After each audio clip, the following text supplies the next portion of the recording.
At yung part 6, hinihintay nyo part 6. Charot. At kasi sino gusto manood ng mga part ko, nandiyan lang sa aking TikTok. At ito talaga papakita ko na sa inyo ang gagamitin kong babango. Dalawa. Alam ko, ba't ko itong gagamitin ko talaga kasi tinitipid ko talaga to. Kaya alam nyo na ang gagamitin ko.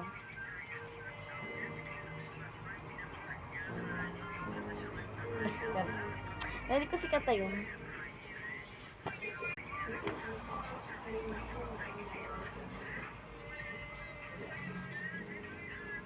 Wait lang guys, sinarinig ko yung kanta. Kung gusto niyo panoorin talaga yung part 5, nasa TikTok ko lang. Tapos, papakita ko na sa inyo. Talaga pinili ko. Etong Pretty Mints. Ito naman, Ice with French. Paghahaluin natin sila. Kasi, ang bango. Ang bango. Diyan. Ang bango. Diba guys, kanta magpabango talaga. Yan nga. Diba? Ang bango. Ay! Ang bango! Ang bango akala! Ang bango! Ang bango talaga. Try nyo guys. Eto, babango na to. Ang bango. Diba? Ang bango talaga. Ito gagamitin ko kapag umaalis kami.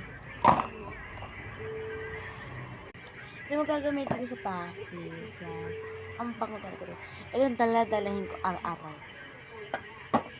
Eto guys. Ito guys, tapos na tayo sa mga makeup na to. Ay, ginamit ko sa mukha ko. Tapos na yan. At itago na natin.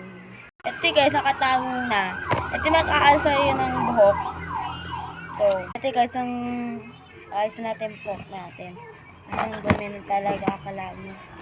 Ito pala yung susunod ng TikTok ko. Ito gagamitin ko sa pag-ayos ko. Pag-ayos namin.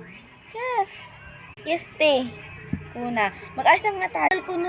Ito guys, mag-ayos na tayo. Tanggalin na natin to. Ito. Tapos na pala ito. Classic ko yan. Ito, inaayos ko na buhok ko. Naganon ko lang. Kasi pangit yun. Inaayos ko na pala itong dalawa na to.